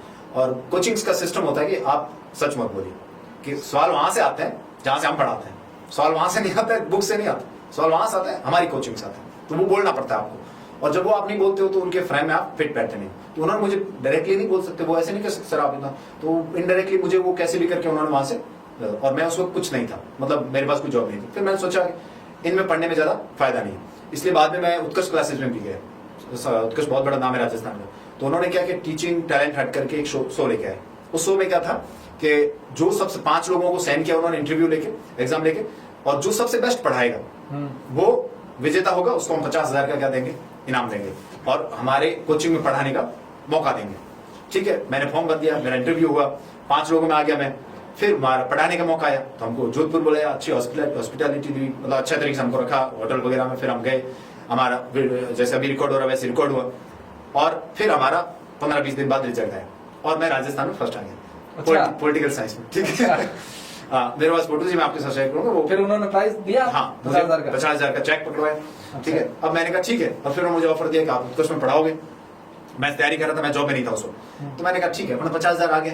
ठीक है, और इधर आ गए अगर, क्योंकि वहाँ क्या होता है कोचिंग में, वो अपने तरीके से डिक्टेट करते हैं, आप कहाँ पढ़ाओगे, कैसे पढ़ाओगे, वो तय करते हैं। और जरूरी नहीं कि वो आपको परमानेंट वहां रखे। ठीक है, कल को अगर अच्छा टीचर मिल गया वो निकाल भी सकते, कल को आपका कोई चीज नहीं बैठी उनके साथ में, आपका पेमेंट का या किसी और चीज का नहीं बैठा, they can kick you out, वो बाहर फेंक सकते हैं आपको। ठीक है, लेकिन मेरे साथ ऐसा नहीं। मैंने कहा ठीक है, मैंने कहा, मेरे को पूछा आप पहले संकल्प पढ़ाते थे, आप पढ़ाओगे यहाँ पे? मैंने कहा सर ये बात है, आप पढ़ा, मैं पढ़ाऊंगा तो नहीं, मेरे को तैयारी करनी है, उसके बाद कहीं ऑप्शन हो तो। उनमें से उन्होंने एक को भी नहीं लिया, जो हम जितने 11 लोग थे, मैंने एक को भी नहीं देखा। ठीक है, क्योंकि शायद वो फ्रेम में नहीं बैठ रहे थे, क्योंकि जो इंडिपेंडेंट आदमी आएगा ना, जहां से निकल के आएगा, वो उनके फ्रेम में, उनको नौकर चाहिए। पहली बात, हम लोग टीचर हैं, मैं ये चीज, 2 चीज होती है, फर्क होता है नौकर में और एक टीचर में, रात दिन का अंतर होता है। ठीक है, नौकर होता है सुबह 6 जितने बजे भी स्कूल लगती है, 7 बजे स्कूल है, 1 बजे तक जाओ, बैठो, टाइम निकालो, फिर वापस आ जाओ। ठीक है, टीचर होता है भले आप 2 घंटे स्कूल जाओ, लेकिन बच्चों को पूरे एफर्ट के साथ सिखाओ, जो चीज उनको वास्तविकता क्या है उससे रूबरू करवाओ, स्कूल को अच्छे तरीके। मैं कार्यवाहक प्रिंसिपल भी हूँ, ठीक है, तो वो मैं सीजे चलाता था, तो वो मैं हमेशा मेरे साथियों को, जहाँ पे मुझे बोलने, पब्लिक स्पीकिंग बोलने मौका, मैं हमेशा कहता था कि आप अच्छी टीचर बनो, ना कि नौकर बनो। नौकर कहां तक जाएगा, 45,000 50,000 की क्या कर लेगा, जॉब कर लेगा, पैसा कमा लेगा। अच्छा टीचर क्या करेगा, बहुत से लोगों की जिंदगी सुधार देगा। वो जो वैल्यू देगा ना, उस वैल्यू की कीमत पैसे से ज्यादा होती है। पैसे आप कहीं और से भी कमा सकते हो, टीचर का जो जॉब होता है वो अच्छे तरीके से पढ़ाना होता है। अब वो अगर मैं कोचिंग वाले फ्रेम में मैं नहीं बैठता हूँ, तो फिर उनको वो नौकर चाहिए और मैं टीचर आ गया, तो वो वाली बात नहीं बैठती, तो फिर उन्होंने मुझे मना कर दिया। मैंने कहा ठीक है, अपने को 50,000 मिल गया, गाँव आ गया, मैं गाँव में ही रहता, तैयारी पूरी मैंने गाँव में की, गाँव आ गया, गाँव में रूम में मेरे वहीं बैठ गया। एक टाइम मेरे घर से टिफिन आता है और बाकी टाइम में वही रूम पे मैं पढ़ता। 50,000 मैंने बचा के बैंक अकाउंट रख दिया अपने, ये 2 साल निकालने, क्योंकि इसी से निकालने। ड्रेस आपको करना पड़ेगा, अगर आप आज तो मैं अच्छी ड्रेस पहन गया, उस वक्त 2 साल ऐसे निकाले मुझे, मतलब मुश्किल से मैंने कोई नई ड्रेस पहन, 2-3 लोअर खरीद लो, 1-2 टी-शर्ट खरीद लो, ठीक है, कमरे में बंद हो जाओ, और उसके बाद में 2 साल तक आराम से उसको पढ़ाई को खींचो। खेलना है तो थोड़ा बहुत शाम के समय खेल लो, बाकी आप आराम से पढ़ाई करते रहो। आराम से आप 2 साल बाद में अलग ही दुनिया होगी आपकी। वो जो मानता है उसके ऊपर है, और ये चीजें करनी पड़ती है अगर आपको इस चीज में आना है। बाकी आप किताबें लेके मत बैठिए, मेरा यही कहना है कि अगर आप नहीं कर पा रहे हो ये चीजें, ये त्याग नहीं कर पा रहे हो, तो फिर आप किताब लेके, फिर ऐसे नहीं मैं रूम में बैठा हूँ या लाइब्रेरी जा रहे हो, एसी में बैठे हो आराम से मोबाइल फोन चैट कर रहे हो या चला रहे हो, फिर सिलेक्शन नहीं होता है। तो कम से कम अगर आप तैयारी कर रहे हो और 1 साल तैयारी की है और आपका डबल में तो आना ही चाहिए, पहले प्रयास में डबल में है, तो क्या होता है आपके माँ बाप को एक मोरल रिस्पॉन्सिबिलिटी भी होती है, मोरल एक बूस्ट मिलता है कि हाँ मेरा बच्चा योग्य है, तो वो अगले साल आपके ऊपर खर्चा करने के लिए उनको भी एक मोटिवेशन मिलता है, वो अपनी मेहनत करके आपके ऊपर पैसा खर्च करेंगे। आप 3 साल 4 साल बैठे रहते हो और उसके बाद भी आपका डबल तो क्या कहीं पता ही नहीं चल रहा है, और फिर आपका पता चला कि वो भी वहां ये कर रहा पकड़ा गया, ये करते हुए पकड़ा गया, उस चीज में कोई फायदा नहीं है। मैं जानता हूँ, यहाँ रोकना चाहूंगा, माफी चाहूँ, मेरे बहुत सारे ऐसे मित्र हैं जिनका 5-5 साल से कोई सिलेक्शन नहीं ना तो रीट में हो रहा है, ना ग्राम से हो रहा है, ना पटवारी हो रहा है, ना आरएस हो रहा है, ना फर्स्ट ग्रेड हो रहा है, फिर भी वो तैयारियां कर रहे हैं। लाइब्रेरी जाते हैं, भाटिया आश्रम जा रहे हैं, कई कोचिंग होम जा रहे हैं, कई जयपुर पढ़ाई कर रहे हैं, उनका नहीं हो रहा। उनका क्या भविष्य होगा? वो कैसे सोचते हैं जिनका 5-5 साल में कोई सिलेक्शन नहीं? उनके परिवार के लोग क्या सोचते हैं? वो भी इसमें 2 तरह के लोग होते हैं। एक मेरी तरह होगा जो गांव में बैठेगा, ठीक है। मैं सिटी में आया था, 2018 में आया था, मैंने देखा सिटी में सबसे बड़ी समस्या है खाना बनाओ। सुबह उठे, पढ़ाई की, 10 बजे खाना बनाओ, 1 बजे तक खाना पूरा होता है, फिर 2 साथी रहते हो, बर्तन कौन धोएगा, खाना कौन बनाएगा, इसमें डिस्प्यूट, फिर शाम को खाना बनाओ, बर्तन धो, आधा टाइम इसमें आपका चला जाता है। गांव में ये होता है कोई डिस्ट्रैक्शन नहीं होता है, बहुत कम लोगों से आप मिलते हो। शहर में क्या आप लाइब्रेरी में जाओगे, एक मुझे बताओ, एक मैं रूम में बैठ के पढ़ता हूँ, पूरे रूम में बैठ, और एक खांचा है जो बिल्कुल छोटा सा खांचा है, उसके अंदर आप बैठ करके पढ़ रहे हो और पास में आपके 20 लोग और बैठे, आप कैसे पढ़ लेते हो वो मुझे समझ में नहीं आता। लाइब्रेरी में लोग कैसे पढ़ लेते हैं, हाँ एसी के चक्कर में बैठ जाते हैं, वो अलग पॉइंट है। दूसरी बात, बहुत से लोग लाइब्रेरी में बैठ के भी करते हैं, ठीक है, ऐसा नहीं, एक जनरलाइज नहीं कर रहा हूं मैं इस चीज को, बहुत से मेरे साथी जो इसको करते हैं वो कर लेते हैं, लेकिन 90% लोग नहीं करते। ये जो लाइब्रेरी कल्चर है उसका नॉर्मली ऐसा है, अंदर लाइब्रेरी, बाहर की तरफ चाय की दुकान, छुट्टे की दुकान, ठीक है, अंदर बैठे 5-10 मिनट बैठे, पढ़ाई की, अंदर बैठे नहीं रहे, बाहर गए, सुट्टा मारा, फिर वापस आ गए, वो है। दूसरी बात, गॉसिप बहुत ज्यादा होता है। गॉसिप का मतलब होता है आप लाइब्रेरी जाओगे, 20 लोग आपके साथ ही तैयारी करने वाले, अरे मेरिट उतनी चली जाएगी, अरे मेरिट ये हो गया, अरे पेपर आउट हो गया, अरे इसको पकड़ लिया, इसको पकड़ लिया। आप कभी एक जगह कॉन्सेंट्रेट करके तैयारी कर ही नहीं पाते हो। क्यों? क्योंकि आपको गॉसिप सुनाने वाले 50। गांव में ऐसा कुछ सुनाने वाला पता है ही नहीं। अब मैं असिस्टेंट प्रोफेसर बन गया, मेरे गांव में लोगों को पता नहीं असिस्टेंट प्रोफेसर होता क्या है, ठीक है। तो फिर लोग मेरे पूछते क्या है, तो मैं स्टेटस लगा नीचे लिखता हूँ बड़े मार्क्स, ठीक है, या कॉलेज और मार्क्स लगा, तो वो लिखना पड़ता है क्योंकि they do not know what is assistant professor, है क्या, उनको पता ही नहीं। जब उनको पता नहीं है तो आपको बहुत कम लोग होंगे जो आपको, मैं ग्रेड 3 लगा, गांव में गया, लोगों ने खुशियां मनाई, मैंने भी मैं खुश हो गया, ठीक है, मेरे को असिस्टेंट प्रोफेसर, मेरा वो ज्यादा लेवल खुश नहीं, मेरे पेरेंट्स खुश हो गए, तो मैं भी चाहता था एक बार मेरा कुछ भी लग जाए तो मेरे पेरेंट्स और सोसाइटी को एक मिल जाएगा, ठीक है। फिर मैं गाँव में ही रहता था, घर नहीं जाता था, तो फिर मुझे गाँव वाले पूछते थे, अभी आप गाँव में बैठ रहे थे, अभी यहाँ क्या कर रहे हो, नौकरी लगी। उनको पता नहीं कि असिस्टेंट प्रोफेसर में और ग्रेड 3 में अंतर क्या है, ठीक है। ग्रेड 3 का आपका, अब असिस्टेंट प्रोफेसर का राजस्थान में सबसे हाईएस्ट ग्रेड पे सीधी भर्ती में, आरएस एसडीएम से भी ज्यादा। एसडीएम लोग इसलिए ज्यादा पसंद करते हैं क्योंकि पावर आता है, तो ठीक है, एक लोगों को अच्छा लगता है कि भाई एसडीएम साहब हैं, वो है।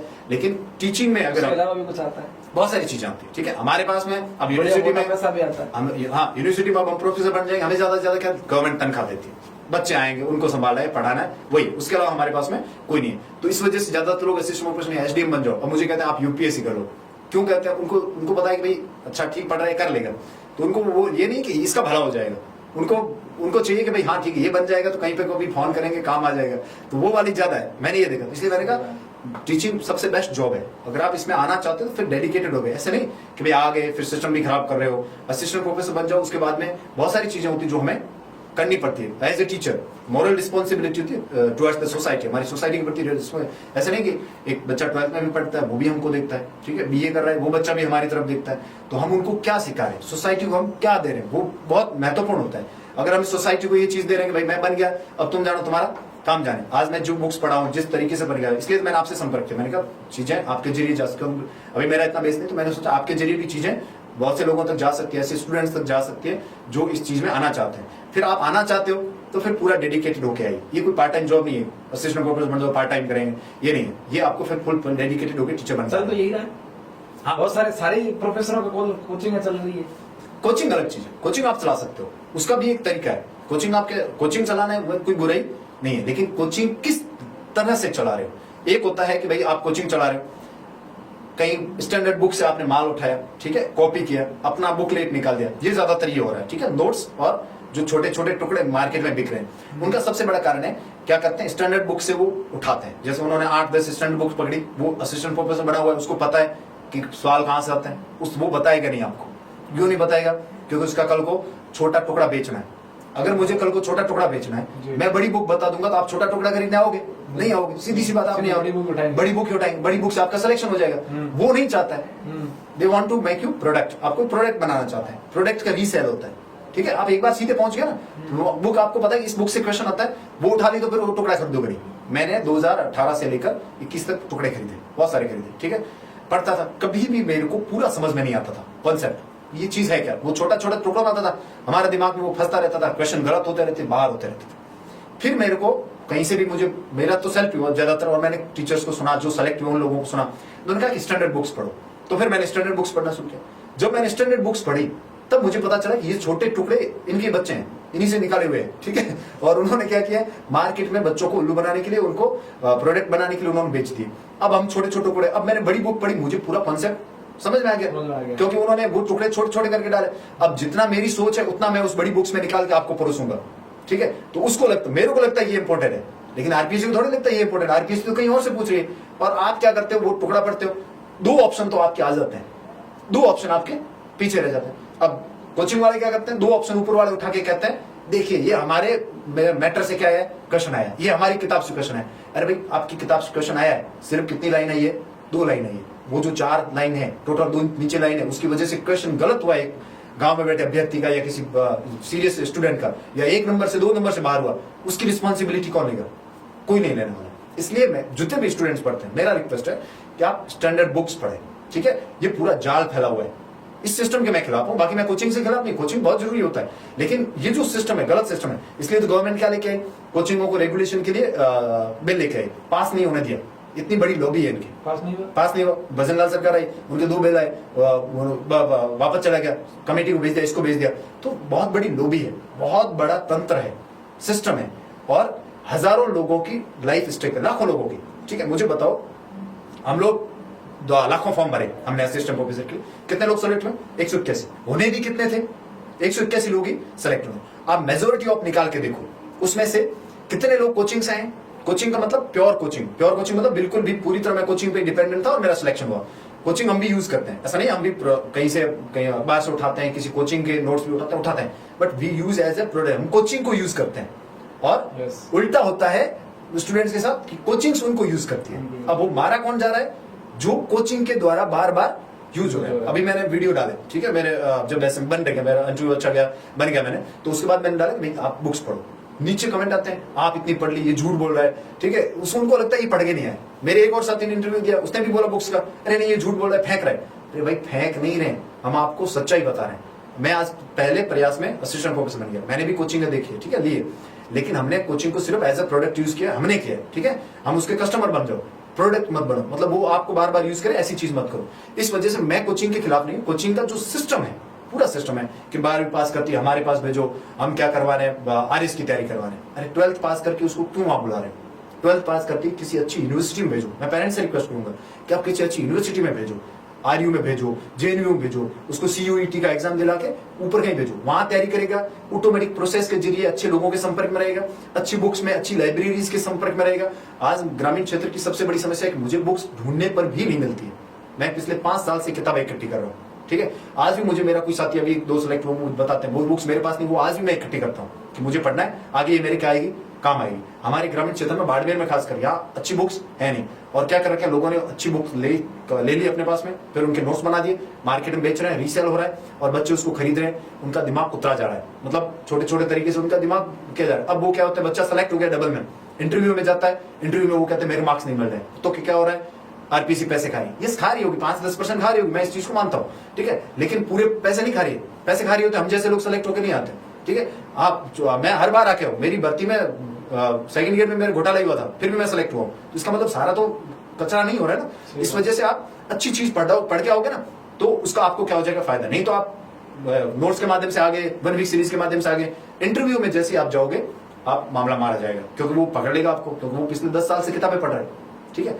और जो मेन स्टैंडर्ड बुक आती है, उस स्टैंडर्ड बुक को कोई प्रोफेसर लिखता है, उसके ऊपर 40 साल मेहनत करता है, रिसर्च करता है, पीएचडी करता है, वो कई सालों तक उसके ऊपर पढ़ाई करके उसने बुक्स लिखी, उसकी बुक बिक ही नहीं रही। और किसकी बिक रही है? जो बीच में कोचिंग सेंटर वाले आ गए हैं, जो टुकड़े निकाल रहे हैं, उनकी बहुत बड़े स्तर पे क्या हो रही है। देखिए आप कभी दुकान पे जाना, ठीक है, आप फिर नजर मारना, एक ही करंट अफेयर की कितनी बुक्स आ रखी है, ठीक है, एक ही राजनीति विज्ञान की कितनी बुक्स आ रखी है, किन लोगों ने निकाली है? कुछ नहीं। बाद में दावा कर लेते हैं हमने क्या किया यहाँ पे। इसलिए जो बोलता है उसका बिकता है। वो बेचारे बूढ़े लोग होते हैं, जो प्रोफेसर होते हैं, वो इतना आते नहीं है और इसमें पढ़ना भी नहीं चाहते। इस वजह से ये जो चीजें, मैं इसका विरोधी हूँ। बाकी मैं कोचिंग्स का विरोधी, ये होनी चाहिए। सही मेंटरशिप अगर आपकी होगी तभी आप इस एग्जाम को निकाल पाओगे, लेकिन मेंटरशिप सही होनी चाहिए। बच्चों को आप कभी भी मिसगाइड नहीं करना चाहिए, उसको प्रोडक्ट बना के यूज करना, मैं इस चीज के टोटली खिलाफ। वापस चलते हैं आपके निजी जीवन पर। आपका परिवार बैकग्राउंड क्या है और आपकी शुरुआती पढ़ाई, आपका संघर्ष क्या है? जी, मैं बाइतू से आता हूँ, बोड़वा गाँव मेरा, ठीक है, और ग्रामीण पृष्ठभूमि से आता हूँ। और मैं 12वीं तक का मेरा एग्जाम 12वीं तक की जो मैंने पढ़ाई की वो मैंने मेरे पड़ोस के गांव चवा वहां से की, क्योंकि मेरे गांव में उस वक्त 12th स्कूल था नहीं, ठीक है। उस वक्त भी नहीं था? उस वक्त मतलब मैं ये 2010-12 की बात, 13 मेरा 12वीं हुआ था, ठीक है। तो 9th में मैं चवा आ गया था। उसके बाद में वहां रहते थे, क्रिकेट खेलना, सरकारी स्कूल में आप जानते हो क्या करते हैं बच्चे, क्रिकेट खेलो, मस्ती करो, लड़ाई झगड़े करो। मैं भी ऐसे काफी चीजें की, ठीक है। उस वक्त इतना नहीं था, कभी नहीं सोचा मैं असिस्टेंट प्रोफेसर बनूंगा, ऐसा कभी सोचा भी नहीं था, ठीक है। खेलते थे, कभी मौज मस्ती कर लिया, कभी टीचर ने पीट दिया, ये सारा चला। फिर बीए करने बाड़मेर आ गए, ठीक है। तो मैं फर्स्ट आया था 12वीं में 69% के साथ। उस वक्त ये बहुत बड़े परसेंटेज थे। आज 99% में भी बच्चा फर्स्ट नहीं आता, ठीक है। अच्छा। हाँ, फिर मुझे वहां पे चांदी का सिक्का भी मिला था। अच्छा। बड़ा खुश हुआ, मेरे पिताजी बहुत खुश हुए कि भाई मेरा बेटा फर्स्ट आया। तो उस वक्त मेरे साथ ट्रेजिक ये हुआ कि मेरे पिताजी का हाथ कट गया। वो ट्रैक्टर चलाते थे, तो थ्रेसर होता है, उसमें मेरे पिताजी का हाथ ऐसे चला गया, तो एक हाथ उनका कट गया। फिर भी उन्होंने मुझे पढ़ाया। मेरे छोटा भाई, उसने मेहनत की, उसका बहुत सपोर्ट रहा मेरे लिए, और वो मेरे लिए भगवान से कम नहीं है, पेरेंट्स और मेरा भाई। तो उन्होंने पढ़ाया मुझे। तो वो पहली बार मैं बाड़मेर आया, तो मैं भी संख्या चौथ में खो गया था, ठीक है। पहली बार आया, मेरे पिताजी मैं नेशनल हैंडलूम में लेके गया था। 5000 की खरीदारी की, जिन्सेस वगैरह, वो होता है ना, बाहर आता है कि नया नया क्या करना है बाकी लोगों को देख के। फिर मैं 2 साल यहाँ रहा, बाड़मेर रहा। फिर मैं देखना, मूवीज देखना, मौज मस्ती करना, घूमना फिरना, पढ़ाई कभी सीरियसली की नहीं। इसलिए मेरा बीए फर्स्ट ईयर में फिलोसॉफी था सब्जेक्ट, उसमें मेरा बैक आ गया, मैं फेल हो गया, ठीक है। क्योंकि मैं बहुत ज्यादा फिल्में देखता था उस वक्त। मुझे शुरुआत में मुझे फिल्में लिखना पसंद था, ठीक है। तो मैं फिल्में लिखता था। एक अंग्रेजी की कोचिंग चलती थी, वहां मैं चला गया रैंडमली 3 महीने। इसलिए मेरा अंग्रेजी जो आज अच्छा है, आई स्पीक इंग्लिश फ्लुएंटली, उसका रीजन है कि मैंने वो 3 महीने मैंने आज तक जो मैंने किया वो एकदम पीछे पड़ के किया। अंग्रेजी सीखना था, मैं 3 महीने बहुत सीरियसली गया, और मैं काफी अच्छी अंग्रेजी बोल देता हूँ। आज मैंने ज्यादातर बुक्स पढ़ी वो अंग्रेजी में पढ़ी, और आज मुझे इंटरव्यू में भी इसका बहुत फायदा हुआ। फिर मेरे दिमाग में चढ़ गया कि मुझे हीरो बनना है या फिल्मों में जाना है, ठीक है। क्या बात कर रहे हो? सचिन। और मुझे राइटर बनना था, मतलब फिल्में लिखनी है। तो मैंने वो लिखना शुरू किया, रजिस्टर बना के कैसे बनती फिल्म, वो सारा मैंने लिखा। 2 साल तक मैंने सब फिल्में लिखी, बहुत बड़े रजिस्टर। एक बार जैसलमेर में शूटिंग हो रही थी अजय देवगन की, तो मैं वहां पे भी गया, उन्होंने मुझे सेट पे गया मैं, तो वहां से मुझे बाहर फेंक दिया उन्होंने, क्योंकि उनकी बहुत सिक्योरिटी टाइट होती है। जैसे तैसे करके मैं अंदर गया, लेकिन उन्होंने मुझे बाहर फेंक दिया। फिर मैं मुंबई चला गया, भाग के, घर से भाग के, ठीक है। किस साल की बात है ये 2016 की बात है। अच्छा। तो उसका सबसे बड़ा रीजन था कि मैं मुझे लगा कि मुझे नहीं रहना यहाँ पे, ठीक है। और मुझे वो एक कीड़ा लगा था कि मुझे फिल्मों में जाना है और मुझे फिल्में लिखनी है। तो मैं रजिस्टर लिखे हुए भरे हुए थे, वो लेके मैं मुंबई चला गया। वहां रहे, वहां स्टूडियो बने होते हैं, वो पूरा मैंने रिसर्च कर लिया था क्या क्या होता है, कैसे जाते हैं। तो स्टूडियो पे गए, थोड़े क्या 2-3 दिन ट्रेन में हो गए हुए। तो वहां पे उन्होंने मुझे बाहर फेंक दिया कि भाई आप नहीं, मतलब महिला को चला कोई, ये तो कोई सिक्योरिटी गार्ड रहने लायक नहीं, और राइटर बनने आ गया। ठीक है। तो उन्होंने मुझे बाहर कर दिया। 2-3 भटके, मुझे किसी जगह पर अंदर नहीं घुसने दिया। उतने पैसे खत्म हो गए। फिर पेरेंट्स भी पीछे ढूंढ रहे थे, पूरा पुलिस वगैरह सारा हो गया पीछे, कि भाई बाहर बच्चा गायब हो गया। हाँ, वो सारा हो गया। तो वो मुझे भी पीछे लगा कि यार पेरेंट्स परेशान हो रहे होंगे। वो सोचा तो भगवान वापस लाता है, वो कैसे लाता है उसके हाथ में होता है, ठीक है। तो मैं वहां से वापस आ गया सर। और फिर वापस आया, जब कंप्लेंट वापस लेने हम थाने जा रहे थे, तो मैं और मेरे पिताजी साथ में, तो उन्होंने मुझे एक लाइन बोली, बेटा क्यों ना, ठीक है। वो चीज मेरे को मतलब सर ऐसे खींच गई, मेरा मतलब खून रुक गया बॉडी में मेरा। और माँ भी थी, तो वो काफी परेशान थी, मतलब उस चीज के बाद मुझको लगा कि मेरा बेटा कहाँ जा रहा है, क्यों कर रहा है सर। और मैं थोड़ा लड़ाई झगड़े बहुत ज्यादा करता था सब। 2-3 पंचायतियां भी हो गई, लोगों ने पैसे भी भरवा दिए। तो मैं मतलब बहुत ट्रैक रिकॉर्ड मैंने मेरे माँ बाप का खराब कर दिया। उनको जितना झुकाना था मैं झुका चुका था। वो उस दिन से मुझे समझ में आ गया कि मुझे 1-2 इंसिडेंट और भी मेरे साथ में, वो उसके बाद मेरे को अकल आ गई कि मेरे को ये चीजें नहीं करनी। क्योंकि पहले मैं किसी को समझता नहीं था, जैसे मेरे आप पसंद नहीं आए, ठीक है, या आप मेरे से आर्ग्यूमेंट कर, मैं आपको पीट देता था, ठीक है। वो इतना अंदर मेरे अंदर गुस्सा था, तो वो चीज वो कर लेता था। अच्छा। फिर उसके कॉन्सिक्वेंसेस बुरे होते थे। कई बार मुझे मेरी पिटाई हो जाती थी, या कई बार मैं आपको पीट दिया, या फिर मेरे पेरेंट्स तक बात पहुंच गई, कंप्लेंट्स होना। तो वो सारा ऐसे मैं एक गांव में ऐसे हो गया कि कौन वो वो तो ऐसा ही है, लड़ाई हो रही है, वो है, बहुत सारी चीजें। तो उसके बाद मेरे को अकल आई, चीजें कई बार होता है बादाम खाने से नहीं आती, बसीट खाने से आती है, तो मेरे को वो बसीट खाने से आई। तो मैंने पेरेंट्स से बोला, मेरे पिताजी से बोला मुझे एक बार कोचिंग करनी थी। उन्होंने बोला कि गलती की थी मैं बहुत बड़ी, वो नहीं बता सकता मैं, तो वो इतनी बड़ी गलती की, तो मेरे को मैंने कहा, उन्होंने कहा गुजरात भेजेंगे। मेरे पिताजी पहले बोरियों का काम करते थे, ठीक, बाद में ट्रैक्टर लाए, बाद में ट्रैक्टर चलाते थे, तो मेरे को आपको भेजेंगे गुजरात जा, बोरियो ना तेरे पढ़ने नीति है कौन, तू ऊंधा धंधा करे भाऊ रोज रोज थोड़ा, वो कौन तेरा। तो मैं लास्ट टाइम मैंने कहा पहले भगवान को बोला, फिर उनको मैंने कहा मेरे को एक बार आप कोचिंग करो। मैंने गलतियां की, कर ली, और मैं भगवान को धन्यवाद दे रहा हूँ, मेरे बहुत अच्छे पिताजी दिए। मैंने हजारों गलतियां की लाइफ में, लेकिन वो हमेशा मेरे साथ रहे, किसी भी स्थिति में वो मेरे साथ खड़े रहे। उनके ठीक है मैं भेजूंगा। तो उन्होंने मुझे जोधपुर भेजा, मैं उत्कृष्ट क्लासेस में कोचिंग करने गया, 2018 की बात है, उस वक्त कोचिंग करने गया। 6 महीने में पूरा सिर मुड़वा लिया, ठीक है। 6 महीने मैंने खतरनाक तैयारी की सर, बहुत खतरनाक, ठीक है। और लास्ट में मैं 1 नंबर से रह गया, लेकिन मेरा डबल में सिलेक्शन हो गया। फिर पेरेंट्स को भी भरोसा आ गया कि भाई ये बंदा मेरा बच्चा निकाल देगा, ठीक है। फिर मैंने कंटिन्यू तैयारी की, जो 3rd ग्रेड भी निकाला, फिर उसके बाद RS मेंस भी दिया, ग्रेड 2 भी निकाला, 1st ग्रेड भी दिया, और अब मैं असिस्टेंट प्रोफेसर। तो किसी ने ये नहीं कहा कि भाई कैसे बदल गए, और गुस्से को कंट्रोल कैसे किया आपने? वो धीरे धीरे, जो भूत था फिल्मों वाला, उसको कैसे मारा? वो मारना पड़ा, वो तो अभी भी मेरे अंदर है, लेकिन वो मेरा जो साइड था ना, वो कई बार ऐसा होता है आपको लाइफ ऐसा ठोकर मारती, फिर सारी चीजें आप भूल जाते हो। उसमें मैं बहुत मतलब फिल्मों वाला आदमी होता है ना, उस टाइप का आदमी था, बहुत सॉफ्ट होना, ठीक। वो लड़ाई झगड़ा मेरा अंदर प्रवृत्ति थी, वो निकलता था, पता नहीं कैसे होता था, ठीक है। बाकी मैं सॉफ्ट इंसान था, मतलब किसी के प्रति सिंपैथी रखना, ये सारी चीजें मेरे अंदर थी। बाद में मैं इन सब चीजों से बहुत ही मैं मतलब भावहीन आदमी हो गया। सक्सेस, पढ़ाई कर रहा हूँ, मैं सफल हो रहा हूँ नहीं, उससे मुझे कोई खास फर्क नहीं पड़ा, लोग क्या कह रहे हैं उससे मुझे कोई खास फर्क पड़ रहा है या नहीं पड़ रहा, वो चीजें नहीं हो रही। तो उसका मुझे पढ़ाई में बहुत फायदा मिला, क्योंकि आप पढ़ रहे हो, आपको कमेंट्स वगैरह आ रहे हैं, कुछ चीजें आ रही, तो वो मुझे ज्यादा इफेक्ट करती नहीं थी, शील्ड बन गई थी चारों। तो उसका मुझे फायदा हुआ कि मैं 4 साल क्या लगातार। आज जब मेरे पिताजी कहीं जाते हैं तो वो लोग बोलते हैं भाई छोड़ो, हमें मोटी नौकरी ली, तब मुझे लगता है ठीक है, मैंने जो किया था उसको मैंने वापस ठीक कर लिया। अच्छा। तो और मैं वो भी था कि जो आप गलतियां होती है, बहुत से स्टूडेंट्स जब सिटी आते हैं मेरे जैसे लोग, और इस संघात सोच में खो जाते हैं, उनको लगता है कि भाई पढ़ाई कुछ नहीं है, ये जो काली गाड़ी में जो घूम रहे हैं ये अच्छी लाइफ है, लड़की के पीछे चले गए या किसी और मतलब जो भी गलत चीजें होती है उन चीजों के पीछे चले गए, ये 4 दिन की चीज है और परमानेंट नहीं है, ठीक है। 4 दिन आपको बहुत हाई रखे, क्योंकि वो खून ऐसा ही होता है उस दौरान, आपकी एज भी वैसी होती है और उसमें ब्लड इसी तरह से काम कर रहा होता है, हार्मोन्स भी इसी तरह से काम, आपको दुनिया में कुछ भी दिखता नहीं है, तीसरी दुनिया दिखती है। जब बाद में जब ठोकरें लगनी शुरू होती, सोसाइटी आपको चारों तरफ से मारती, पता चलता है कि भैया ये जगह आपकी नहीं है, क्योंकि आप ये करोगे तो ना तो पेरेंट्स का आपका कुछ रह पाएगा, ना आपका खुद कोई वजूद होगा। आज मैं असिस्टेंट प्रोफेसर जहां पे भी जाता हूँ, लोग मतलब एक रिस्पेक्ट के साथ बात करते हैं। पहले अगर आज से 4 साल पहले मुझे पूछते तो कोई मुझे पूछता नहीं, अगर मैं उसी ट्रैक पे होता तो आज शायद मेरे घर में बहुत सारे लाखों का नुकसान तो कर चुके होता, सोसाइटी में मुझे कोई बुलाता नहीं शायद, ठीक है। इसलिए जितना जल्दी ऐसा होता है, बहुत से बच्चों के साथ ऐसा होता है, आते हैं सिटी में खो जाते हैं, लेकिन सबसे जरूरी चीज पेरेंट्स को देखनी चाहिए कि भाई मेरा बच्चा खो नहीं जाए, क्योंकि गाइडिंग नहीं होगा तो बच्चा क्या हो जाएगा, खो जाएगा इस दुनिया में। उसको लगेगा कि भाई ऊंची गाड़ी में घूमना ये तो बहुत आसान है, लेकिन इतना आसान नहीं है। कितने लोग घूम रहे हैं? 2% लोग घूम रहे हैं, और लास्ट डेस्टिनेशन उनका क्या है? एक ही 1 वे ट्रैफिक है, जेल में जाना है, उसके बाद में आपको नहीं आना। और बड़ा कितना भी आप बड़ा करके बैठ जाओगे, फिर लास्ट में आप वहीं आओगे जहां पे आपने। इसलिए वो वैल्यू मुझे समझ में आ गई कैसे भी हो। और एक मेरा अच्छा किस्मत अच्छी थी, मैं भगवान में शुरुआत से विश्वास करता था। 12th के बाद यही पूछ लेते हैं, आपका नाम शंकर लाल है लेकिन आप लिखते हैं शंकर से वो है, क्या राज है? मेरा नाम शंकर लाल है, ये थोड़ा मेरे को ट्रेडिशनल लगता है, लाल राम ये थोड़ा, इसलिए मैं सोशल मीडिया अकाउंट बनाया इंस्टाग्राम पे, तो मैंने लगा कुछ नया नाम रखता है, ठीक है। तो उस वक्त एक फिल्म आई थी शिवॉय करके, ठीक है, तो वो फिल्मों का तो शौकीन था उस वक्त, तो शिवॉय फिल्म का नाम था, मैंने ठीक है मेरा नाम शंकर और वो शिवॉय, भगवान से ओम नमः शिवाय होता ही वो, तो मैंने मेरे नाम के पीछे शंकर शिवॉय। फिर मेरे को वो नाम का, मैं कॉलेज में पढ़ाया था, प्राइवेट कॉलेज में स्कूल पढ़ा था, तो ज्यादातर लोग मुझे शिवा सर बोलते थे, ठीक है। वो एक ट्रेंडिंग टाइप हो गया, मतलब एक बार लोगों ने सुना तो उनको अच्छा लगा, वो जुबान पे चढ़ गया, तो उसके बाद ज्यादातर लोग मुझे शंकर शिवा ही बोलते हैं, इसलिए मैंने उसका ऑनलाइन नाम रख दिया। किस भगवान पे ज्यादा भरोसा करते हैं? मैं एक तो मेरे इष्ट देवता है डिगा जी महाराज, ठीक, मैं जाखड़ हूँ, इसलिए मैं उन पर मेरा पूरा भरोसा है, उनके बगैर तो गाड़ी चलती नहीं है। बाकी कितने बड़े देवता हो, फिर भगवान शिव पे भोलेनाथ का बहुत बड़ा हाथ है, और हनुमान जी का। मैं एक सिस्टम तय करता हूँ कि अगर आप तपस्या करते हो, अगर आप कोई चीज कंटिन्यूसली, क्योंकि कलयुग में कहा गया है, कलयुग में ऐसा होता है कि आप नाम अगर जपते हो, नाम का ही खेल है। सतयुग में क्या होता है, नाम नहीं करना, ध्यान पे काम होता है, मतलब अगर आप ध्यान करोगे तो आप मोक्ष प्राप्त कर लोगे।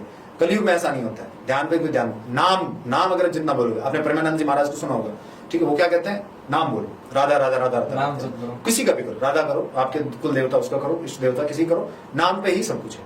तो मैं पिछले 5 साल से नहीं, मैं 12वीं पास किया, जब से मैं समझना शुरू तब तक मैं मेरे घर पे इष्ट देवता उनका मैं रेगुलर, कभी ऐसा दिन नहीं है कि जब मैं बाहर से घर आया हूँ और मेरे जो भी घर पे थान है या देवता का मंदिर है वहां जाके नहीं आया, या कभी भी मैं अभी आपके पास आया हूँ तो भी मैं मेरे भगवान के पास जाके आया हूँ। तो वो एक स्ट्रेंथ मिलती है, ताकत मिलती है। और मैं जिस जहाँ पे गाँव में रहता हूँ वहां पे भी एक छोटा सा मंदिर है, रात दिन मैं सुबह भी पूजा करता हूँ, शाम को भी पूजा करता हूँ,